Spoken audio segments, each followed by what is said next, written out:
Hi everyone, it's Sean Sundell, and in today's video, I'm going to be giving you a review, my take on the Gunfighter Pistol 1 course that's offered by Mike Glover from Fieldcraft Survival.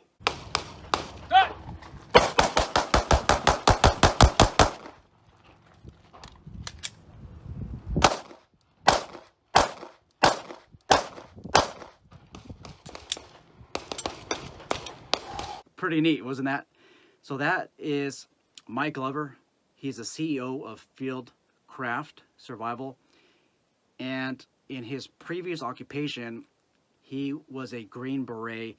He is a U.S. Special Forces Army veteran. He's a combat veteran. He has combat tours in Afghanistan and Iraq, and he served in numerous missions where he had to locate, find, and destroy Al-Qaeda operatives. After his Army career, he worked for the CIA. He worked for the GRS team.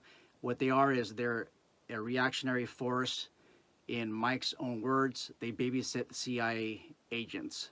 And that's what he said humbly. But in reality, everything can go south when you're protecting case agents for the CIA. And they hire the best. Only the best. So they hired Mike. Interesting fact, with that video you just saw, the majority of those shots were somewhere in between a 2-inch and a 3-inch circle. I mean, that was a tight group.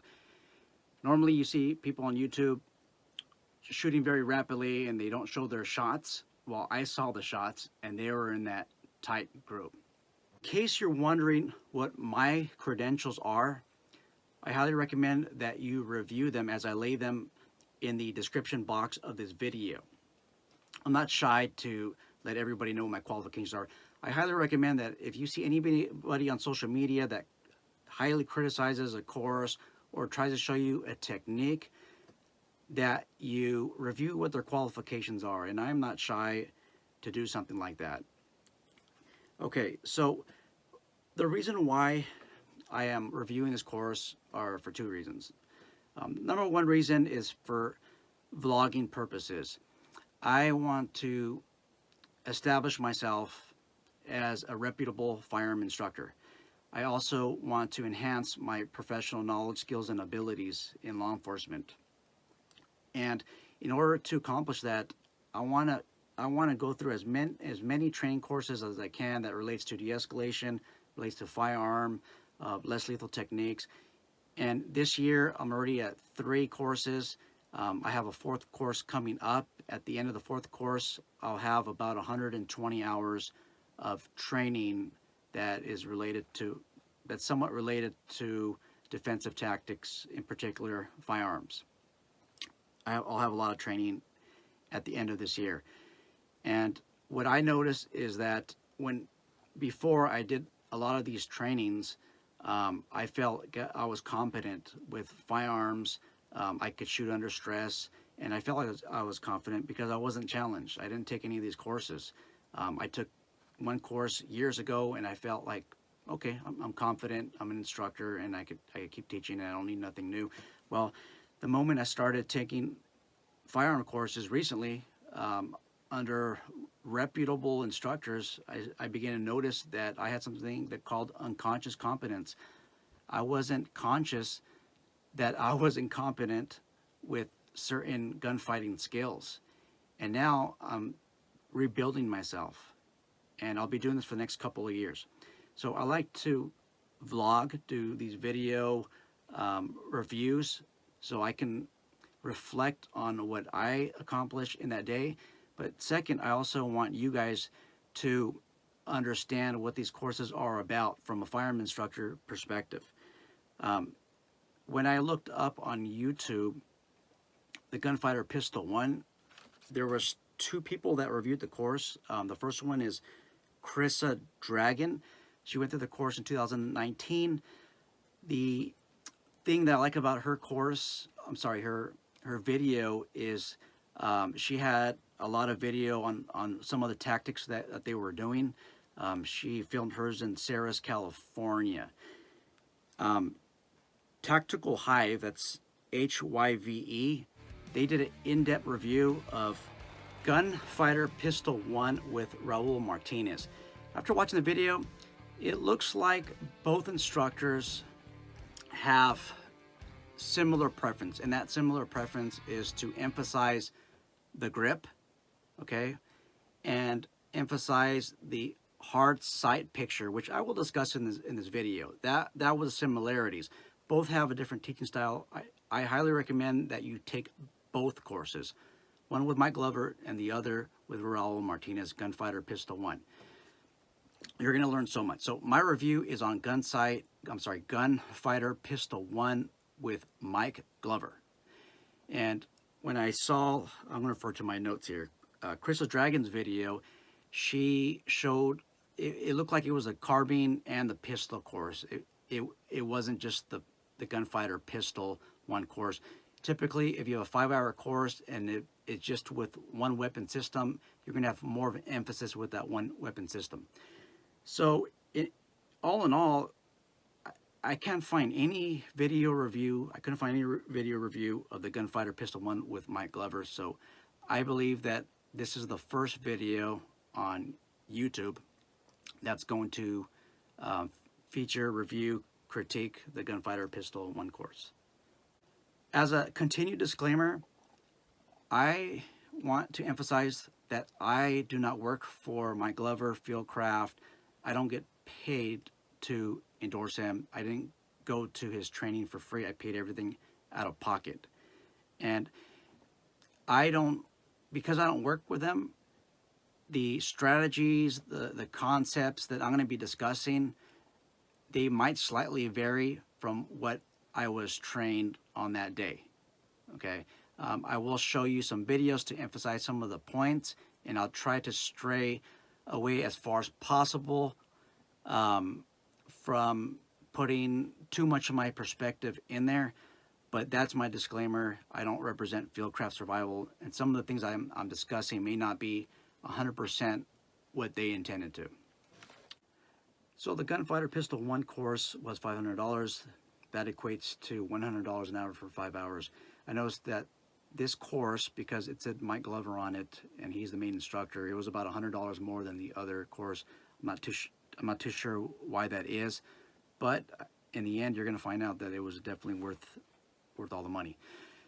You have to bring 300 rounds to the course. We fired roughly 240 rounds, 250 rounds. You guys don't go cheap on the ammunition. I went cheap. I used some spare rounds that were lying around. If you use cheap ammunition, especially some of the reloaded ammunitions out there that are not seated properly, you're not going to have the best experience. And remember, you're paying a lot of money for these courses. In a few of the drills that I performed in, I was having failure to fire at least 3 or 4 times, and I suspect that it's probably the ammunition. Again, I went cheap on the ammunition. I should have used a brand new box of ammunition I had. I just grabbed a few boxes of brand new ammunition, but I also had some ammunition that was just lying around, just you know, not too sure where it came from. It was dirty, but I just want to get rid of it. And the best place to get rid of it, I thought, was during a training course. During a couple of drills, I lost training opportunities because I was fixing the gun. They were doing some timing, they were doing some cadence drills, and I was unable to keep up with the cadence drills because I was having failure to fires. Although it helped me, although this issue helped me learn how to fix or correct the stoppage faster and faster, and it built that repetition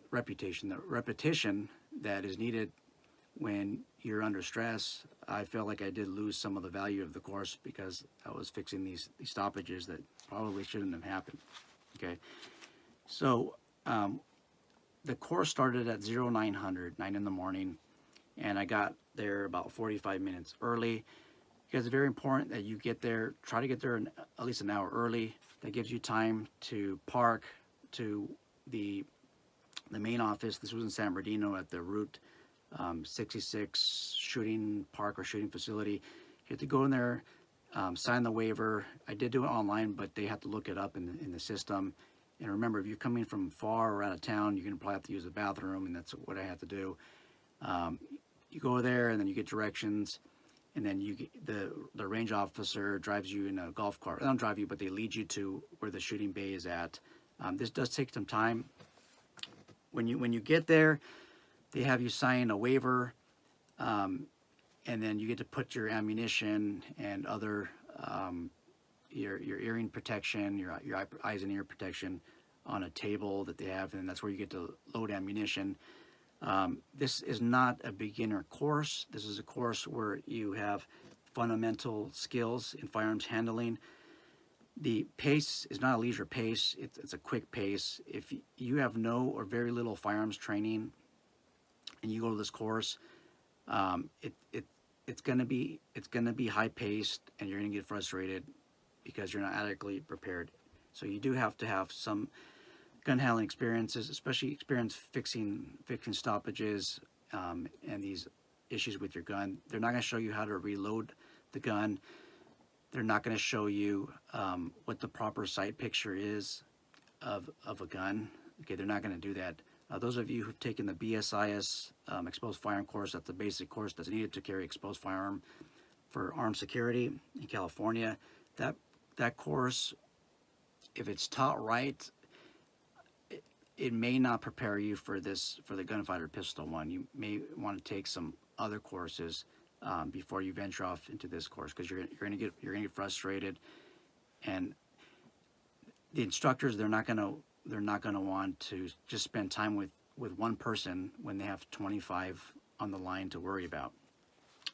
So the tickets were sold out. There's 25 spots. I think everybody showed up, and they had a total of 14 targets downrange. They have my Glover, and then they have two SIs. I'm sorry, AIs. That's associate instructors, associated instructor, or assistant instructors. They basically just emphasize the skills that Mr. Glover is trying to show you or transition to you, and they're really good. I'm sure Mike Glover, he handpicks his assistant instructors, and they are very qualified. Okay, they're also there to help. So 25 people downrange. You have 14 targets. So that's one Mr. Glover and two assistant instructors. 14 target. That's not too bad. The way that they run the drills is it's kind of like a student coach. So you have the assistant instructors behind you, the main instructor, and then everybody is a coach. So what you're doing is you're learning what the drills are, and you're helping your classmate out for any issues that they might have. Somebody might be thinking, well, I don't really know like how to coach somebody. Well, you don't have to worry about that, because the assistant instructors and Mike Glover will help this student who's having issues, if he's having issues at all. Another reason for this coach-student system is it creates an additional layer of safety and security for everyone else. Not only can the assistant instructors and Mike Glover look out for your safety, and not only can you look out for your own safety, but the person next to you, who is also going to be your coach, can look out for your safety. And then when you're done shooting, then you become the coach, and then you look out for that person's safety as well. So all in all, everybody's safe. Gunfighter 2 pistol, where there's a lot more dynamic tactics involved, a lot more movement. I would imagine that it's very important to have this coach system, but it's going to definitely work out for future classes, and I like it. So for breaks, it says on the flyer you're going to have time to have breaks. Well, guess what? Those breaks, the time for breaks, it's time for you to haul ass to the loading station and load up ammunition. For that reason, it's more valuable to you if you get one of those pouches that you can secure to your gun belt. You can put ammunition in there. There's a lot of people wearing a bunch of swag. They're plate carriers. People had AR-15 magazine holders, even though that there was no rifles being used. But you know, in their defense, they want to practice how they would fight. Look, I just had a pair of jeans, a Carhartt shirt, tennis shoes. I didn't have no tactical shoes, and that's it. And I put the extra ammunition in my pockets. So bring as many magazines as you can, because if you run out, you're going to have to be hauling ass back and forth to the loading station and loading your ammunition. But your breaks, you're not going to have time to use the bathroom. There are no bathrooms at that range that's nearby. There are bathrooms at the main office, but I think that field craft survival would need to give you a 10-minute break for you to have ample opportunity to go to a traditional bathroom. Now, if you go to the bathroom over the hill or a bush, that's up to you. But there's no time to go and use the main bathroom at all. If you go, you're gonna lose a valuable training opportunity. I can guarantee that. Okay, so breaks, eating, make sure that you have some snacks, because while you load, you throw in a banana, a sandwich, whatnot, because when it says 5 hours, it's gonna go almost 5 hours. Well, it went 4.5, and then your breaks, that's just time to load, you guys. You're not gonna have a lot of time. 2 minutes in between loading, 3 minutes in between loading. So you're not gonna have a lot of time because of the student coach system. Well, typically in some courses, while one of the students is shooting and then you're waiting for your turn, you'd have time to load up and take time to, drink your drink and to relax a little bit. But because it's the student coach system, you're constantly on the line, looking out for your partner. What I also liked in this course is, I wasn't recording at first, so my Glover actually said, "Hey, you can take pictures and you can record." He didn't have no problem with that, and that's smart. You get free advertising, because people will tag the company, they'll post pictures of them shooting and their friends. So it's a very smart technique. But I gain additional advantage. So did you guys in this video, because there's some teaching points that I cannot explain as well as Mr. Glover, and he does a lot more conviction with some of the training points that he makes. Okay, you're gonna hear a lot of war stories that he discusses, but it brings a point home. Remember, nobody wants to hear war stories if there's no training value to it. But Mike has training value in all of these war stories that he discusses. I know many of you are itching to see some video footage, and for me to stop talking about the introduction of it and then get on with the techniques. But I want to give you a full introduction to this course, and I don't want to miss anything important. I want to also be transparent with some criticisms that I have of the course. I have no fear at all of critiquing experienced instructors that have major credentials. I have no problem at all. No fear doing that on this channel where everybody can see.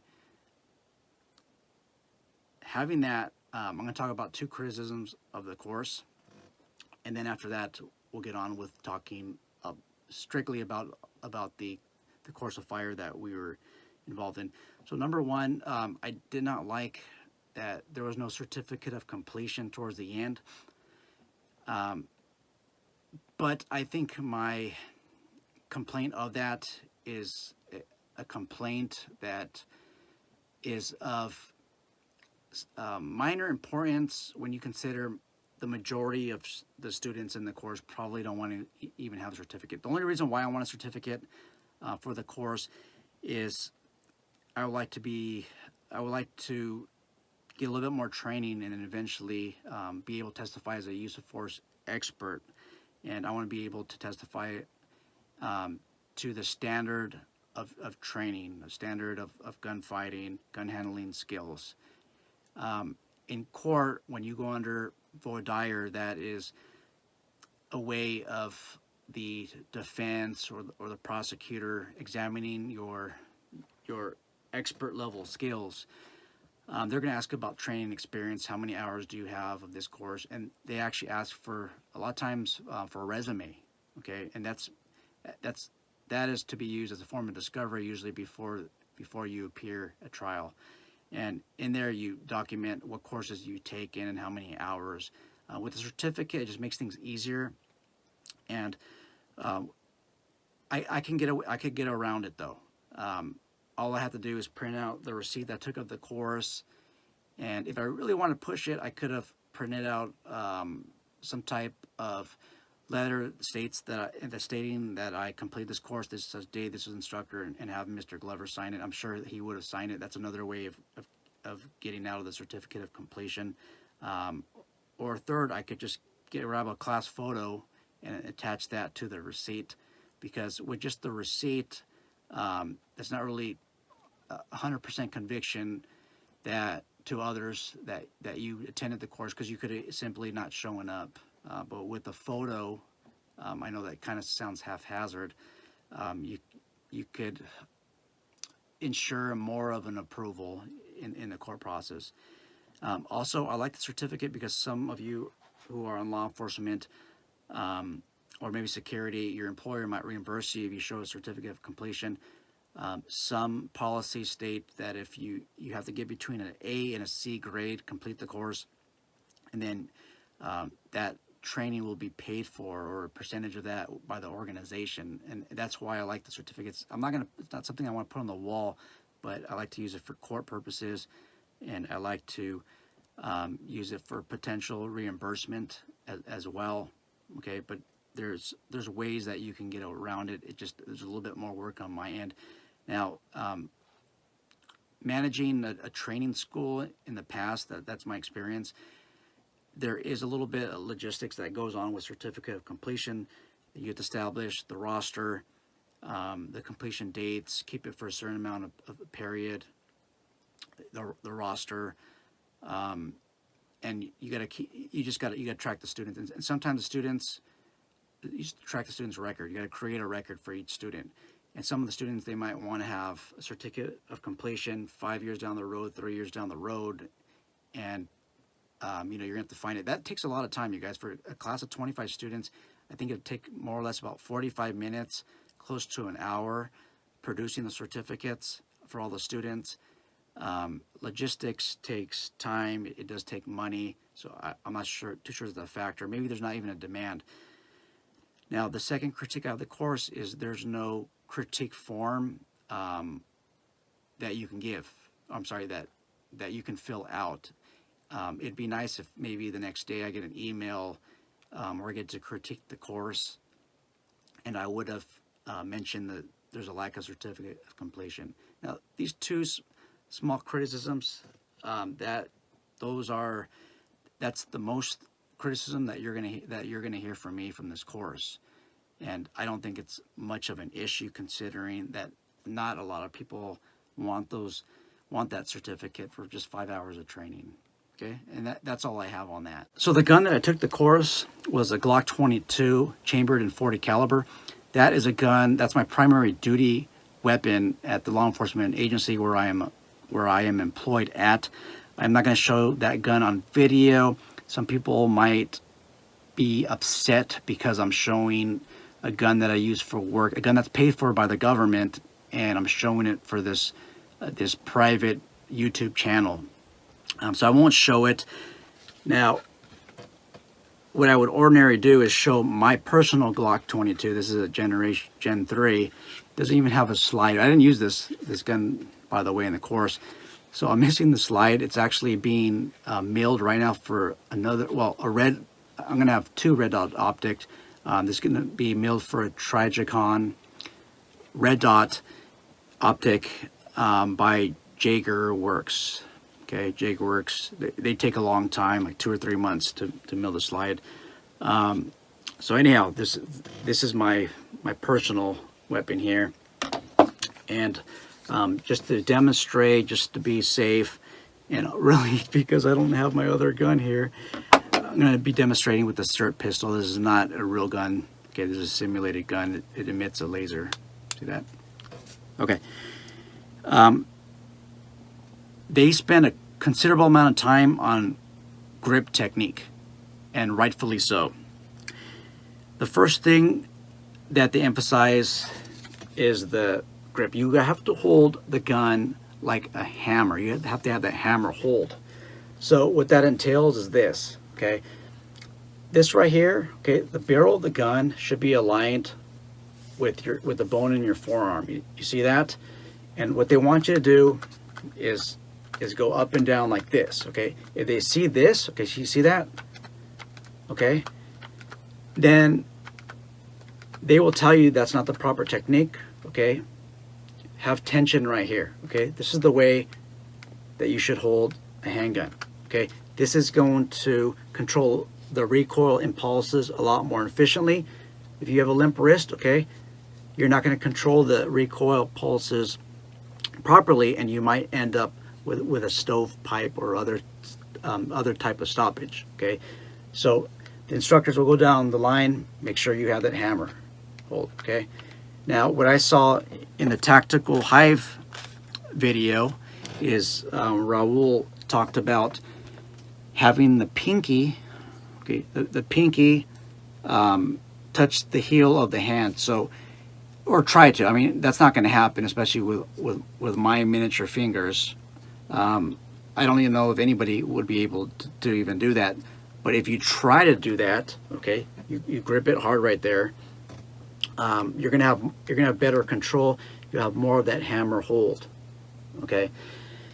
Now the way that you grip a gun, they talked about the 60%, 40% rule, which is very difficult to maintain under stress. I mean, nobody really knows what a 60% hold is. Okay, 60% on your dominant hand, on your support hand, you give that 40%.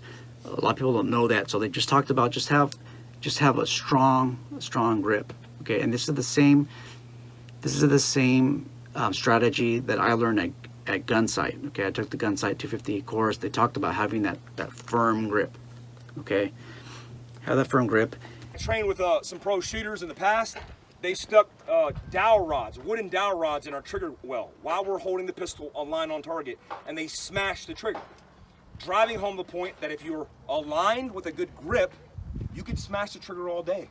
Matter of fact, your hand should have the indentation of the grip of the gun. So if you're holding it properly, okay, look at, see the indentations of the grip, okay, they should be on your hand, okay. But if you have a soft grip, okay, you probably won't have those indentations. Okay, so you're gonna have that hammer grip. Now with your support hand, okay, they want you to cover all this purchase, okay, rest here, okay. So it'd be just like this. It comes from your support hand. I could shoot this gun platformed on my hand just like this with my fingers floating and run this gun just like that. My hands are just holding the gun in place. All of the real estate along the top of the slide, which separates, the top of the frame that separates from the slide, is where your grip needs to be applied. You will see the heel of my left hand almost rotate higher than the position of my thumb. It's why I have to run a CAGWorks extension, because my big ass hands will slide, catch, and lock this gun. First one is shooting with it maneuvering over my hand. Watch my hands. You'll see that in yourself. You'll be adapting your hand, right? So look. That's wrong. When we practically apply this, I'm gonna have you do a drill while you're shooting and looking at your hands while you shoot. If you're doing this, don't do that. Practically apply it and then do that. Now watch when I vise the frame. Watch my gun.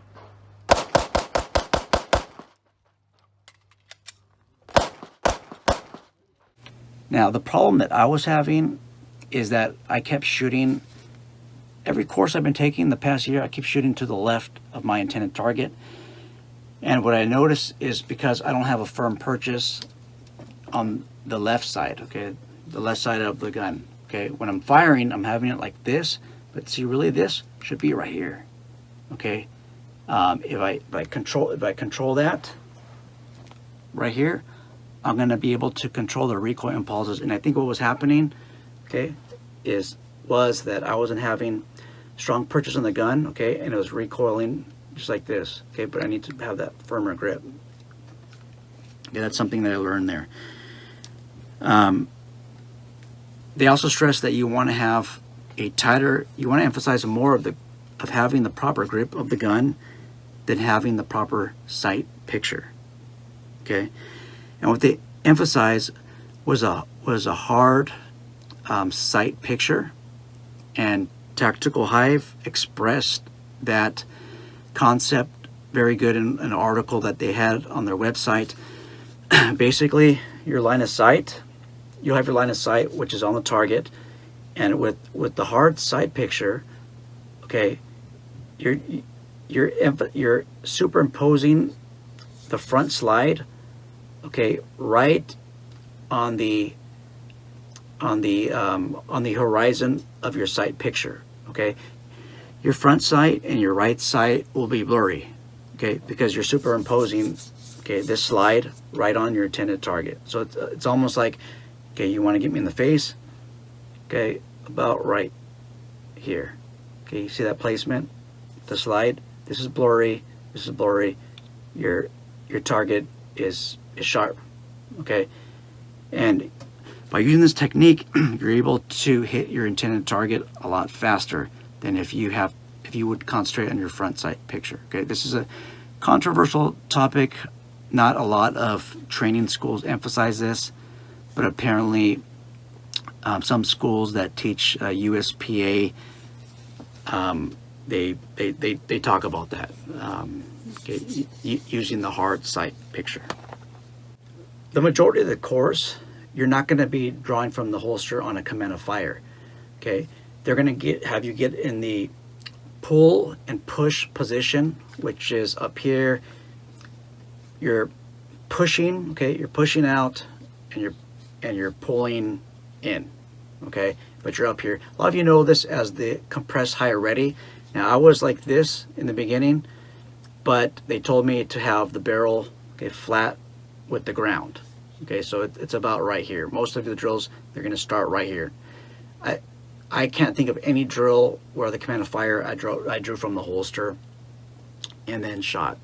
Didn't happen. Okay, so you remember, this is not a marksmanship course. They're not going to teach you how to align the front sight to the rear sight and press the trigger. Okay, there was very little discussion. I don't think there's any discussion on how to press this trigger. Nothing at all. Boom, click. You don't ride out the friction. You keep the friction loaded at the wall, and you ride the reset. Most of you guys don't know how to do that. And if you do it, you do it when dry firing. The best way to get good at that is to do that with your hands and your finger and doing this, manipulating the slide and working the trigger. That's manipulation. Most of you under stress, even the guys who are intermediate shooters, will default to just smashing the trigger and the trigger well. Even the intermediate guys, I promise you. Because when I implement stress, you start to get away with some things, and you reprioritize the hierarchy of those things you can get away with. So your brain goes, fuck that, just smash that shit and live, right? The emphasis was on the proper grip. Okay, I don't even remember them talking about how to press the trigger. You're supposed to know how to do that anyways. But they also discussed that when there was some discussion with some competition shooters, basically, if you have the good grip, you can have a sloppy trigger pull and still have consistent hits. Okay, and they've done some studies where, you know, you're holding the gun, and somebody comes with some type of rod, okay, and activates the trigger for you, doing a sloppy job. Okay, but as long as you have that good hard grip, okay, then your shots will be consistent. And if you have the flat part, okay, of the barrel, okay, you have the barrel positioned somewhere at your intended target, okay, you're gonna have consistent hits every time. Okay. Some of you might be thinking, you know what, Sean, I don't get this hard sight focus technique. If they didn't concentrate, they didn't emphasize the technique all the time. There was some courses of fire. There's some pieces of course of fire in this block of instruction where the fourth and the fifth shot, you're actually focusing on that front sight. So you start off low and then you go up higher. This technique evolves into one of his course of fires called Evolution of a Gunfight. You basically start from the bottom of the threat and end up toward the top of the threat. And what you're essentially doing is you're dividing the body, the human body, into different regions. The theory behind this is that if you fire a nice group into somebody at a certain area, okay, that organ, when it stops to function, it may not put this person totally out of the fight. You may need multiple hits at different areas. And that's why the evolution of the gunfight course of fire in his program is so important. But I really like the discussion. Now, he discussed a very graphic event.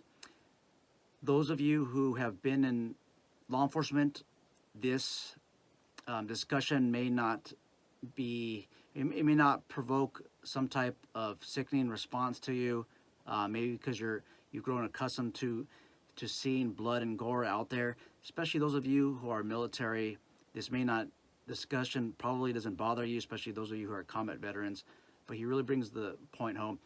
Before I play a quick clip on what he discussed, I want you to keep in mind that as a society, we give military the green light to go out there under the cloak that they're defending our country.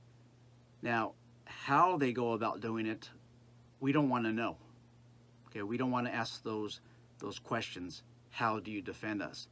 And you have to remember that Mike, he goes to these numerous villages out there, and he's the hunter. He's hunting Taliban, and he's protecting the United States of America. And when he does so, he does so in graphic detail that most ordinary citizens just will not understand. Many will never understand why this type of violence is necessary. So as somebody that has been desensitized by violence, the discussion does not bother me as much as it might others. So that's my warning. And I have another clip where he has a graphic discussion, not too much, but he drives points home by telling us these real stories.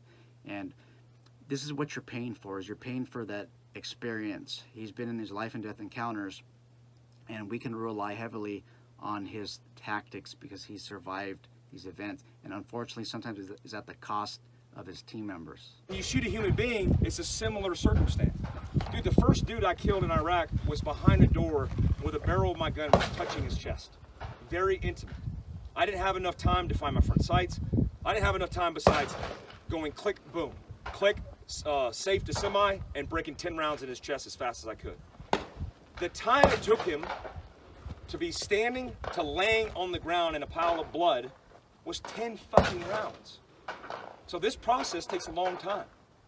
So what I'm looking for is to stitch them from sternum to head and optimizing those bullets on target. Quartered from here to the head. If you're a sniper, if you're a competitive shooter, you know what highest hit probability means. The highest hit probability happens to be from this guy's taint, which is the bottom of his ball sack, to his neck. Why? Because if I quarter this target in halves equally, then I have 4 equal quadrants. So if my point of aim is center of that and I mic, or I miss, or I pitch the gun, it lands in a quadrant. In line with the target. As I bring it to the face, I see front sight in focus, and now I have front sight focus. As I drive the gun, exactly where it needs to be. That's evolving through a gunfight as fast, or step by step. Some of you who work in maybe media or some type of public service, you guys know about sound bites, and especially those of you who are leaders of your organization, you know that sound bites are very important. if you're able to produce a sound bite, okay, the media picks up on that, publishes it. They're going to edit your whole video. Whenever you do an interview with the media, they go through the whole interview and they collect sound bites, and that's important pieces of information that sound interesting, that alert the curiosity of people. Well, Mike Glover has tons of these sound bites in his discussion. He is very well spoken. He kind of reminds me of a Lieutenant Colonel Jeff Cooper from Gunfight. He is known as a man of many words, and there's a lot of people out there that will quote him. Mike Glover is one of those guys. The best quote that I heard, and I'll let you hear. When you identify a threat, you have to have a shooting solution, or you'll just die. That's how it works. And here's another quote that you're gonna love, and I'm actually not gonna just quote it. I'm gonna show you on video what he had to say, and this relates to those of you who are police officers, deputy sheriffs, in particular the patrol officer. Some of you watching this, actually many of you are private security professionals.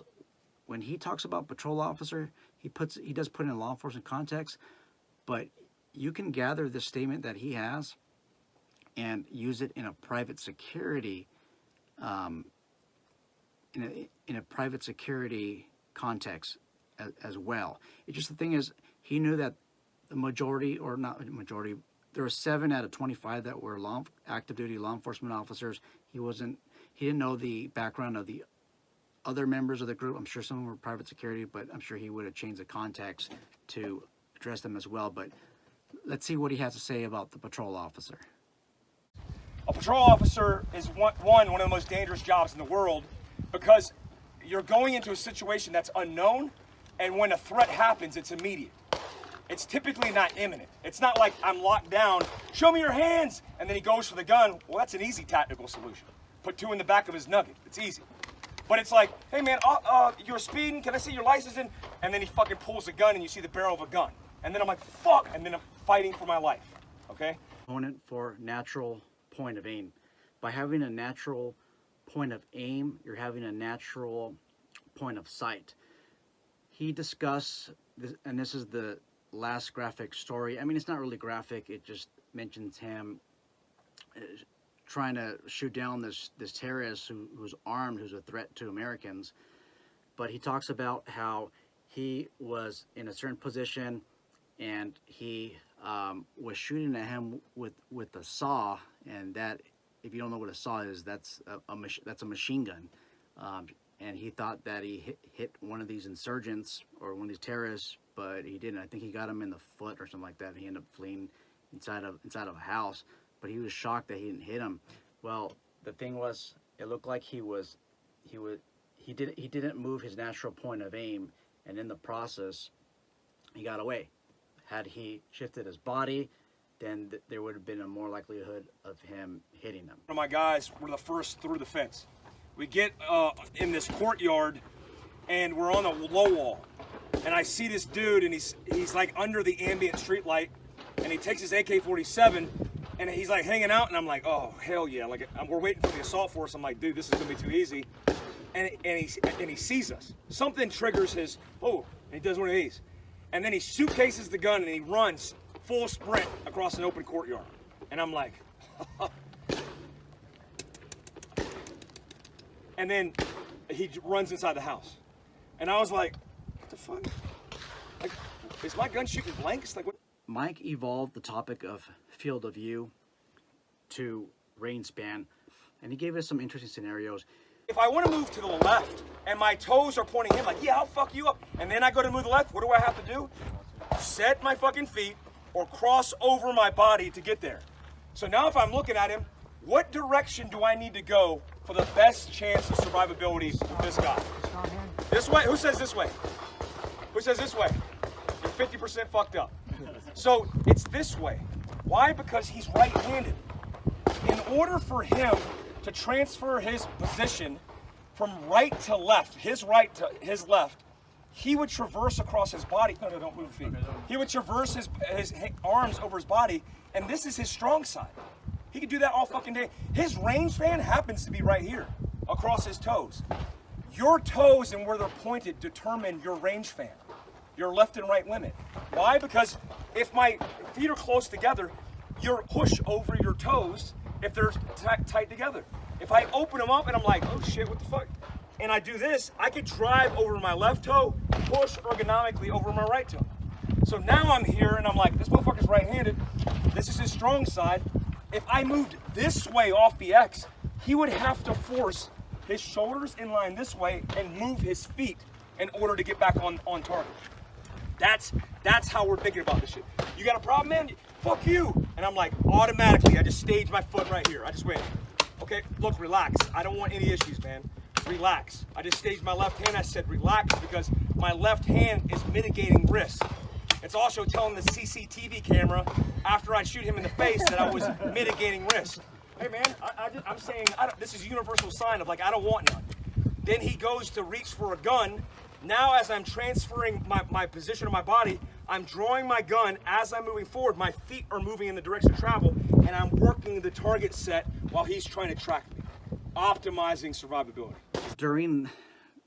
During this course, there was 2 San Bernardino police officers, and one of their partners went down. Actually, about 2 or 3 days ago, prior, two of their partners went down in a gunfight, and there was also a sheriff's deputy that went down. And so, Mike Glover basically replicates some scenarios where there's gang members, and you know we get the impression from usually movies that gang members, you know, when they shoot, they just go like this. He's holding the gun sideways, doing work. Actually, how many gang? You're a cop in San Bernardino. How many rounds does a typical gangbanger, like if they get in a gunfight with you, do they barrage and just pop off, or is it like small iterations of gunfire? It could be both. Okay, let's go with like, I'll just shoot randomly. Let's see what we get. I'll shoot as more than 5 is what I'll say.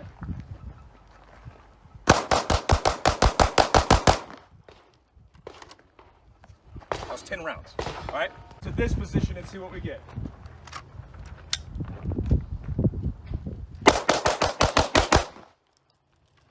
They weren't all nice groups, but every time that he tried, he hit the target in a vital zone 100% of the time.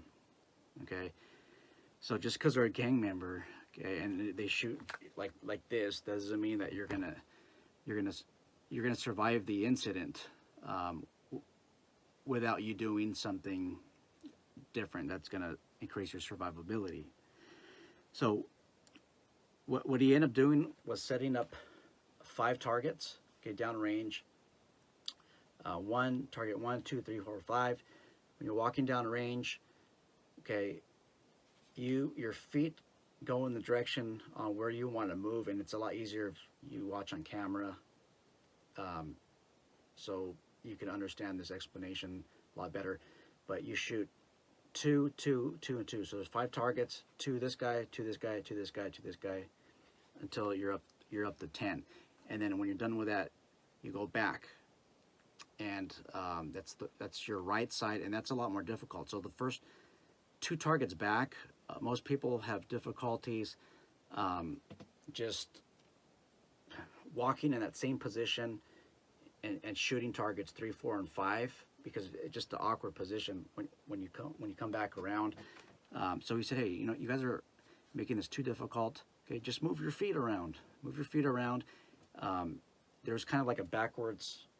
It looked like a backwards walk to it a little bit, a slight cant, and that seemed to do the trick. And he thought that was okay. So where I screwed up on, and some other people messed up on, was I was shooting the targets. So I was shooting the first 3 targets from one position. So I was in front of the first target, and I was hitting 2, 3, or 4. And he didn't like that. Okay, he said that's not the purpose. He said that's not the purpose of the drill. This is a field of view exercise. So he wanted to shoot while we're directly in front of the target. Listen, if the threat is here and I'm getting away from the threat, if my toes are pointed this way, my left and right limits is here. My range fan is here. If I just move from a threat that's on my right side and my left and right limits are here, I'm limited. So when I turn my feet, I rotate my field of view here. That's the reason you would be doing that. So as I'm shooting, I'm displacing away from the target, breaking contact. A lot of you guys are like, you're getting here and you're shooting it in advance as you're rotated here. That defeats the purpose. The ultimate idea is the direction of your toes dictates the range span of your left and right limits. So if I'm breaking contact away from a threat that's over here, I don't want to just, I mean, there is a time and a place, which we'll talk about now, where I'm breaking contact and weighing speed and security over accuracy, which if you increase speed, you will degrade accuracy. But if I want to stay in the fight, I'm not going to hard side push myself this way because I'll fucking miss. But if I simply rotate myself, I can still move, but have all the presence of mind to engage and destroy that threat. While the dude, the gangbanger, is trying to figure this shit out.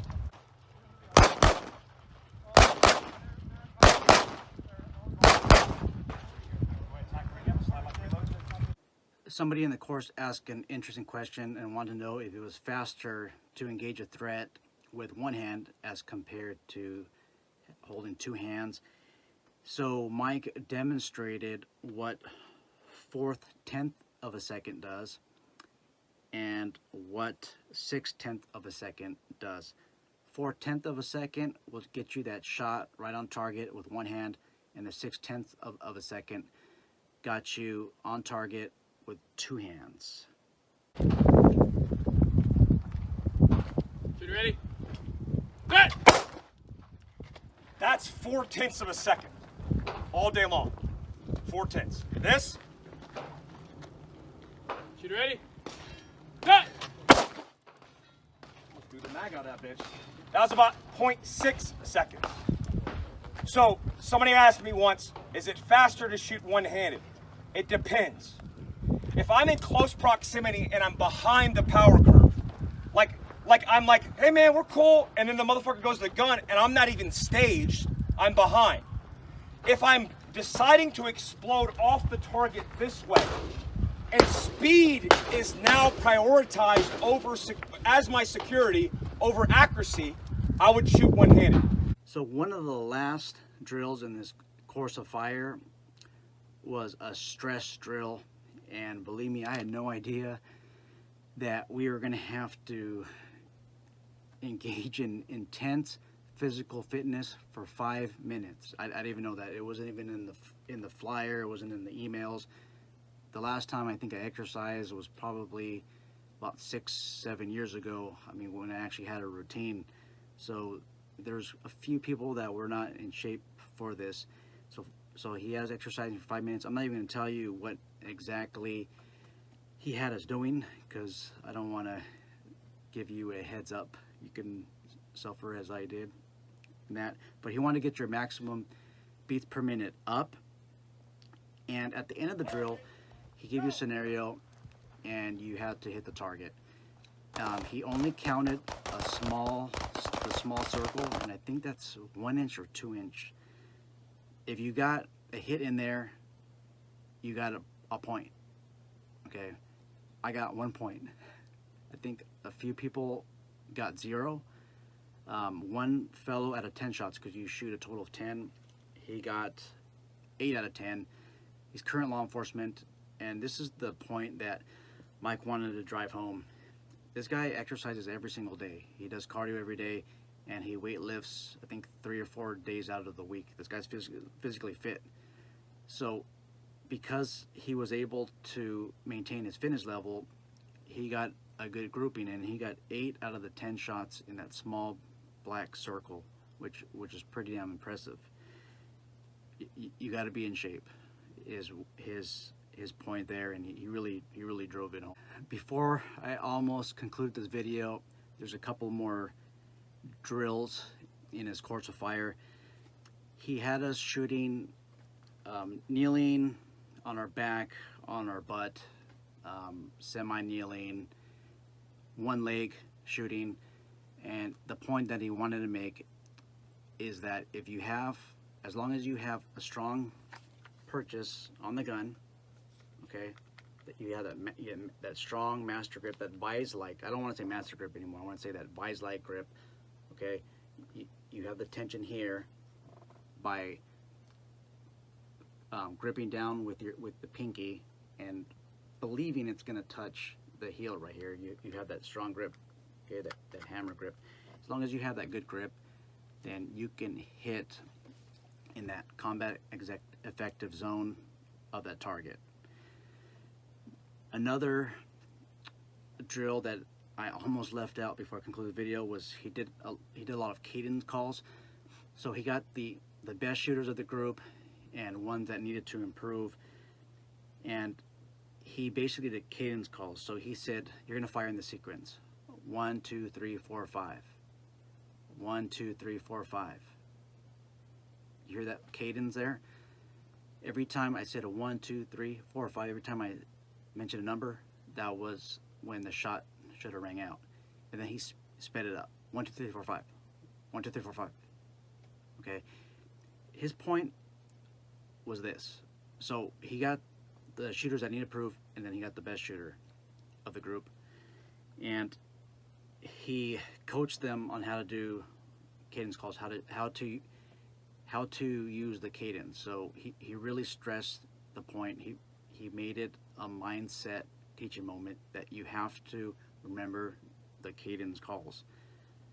And what we found is that both of these shooters, they've actually improved.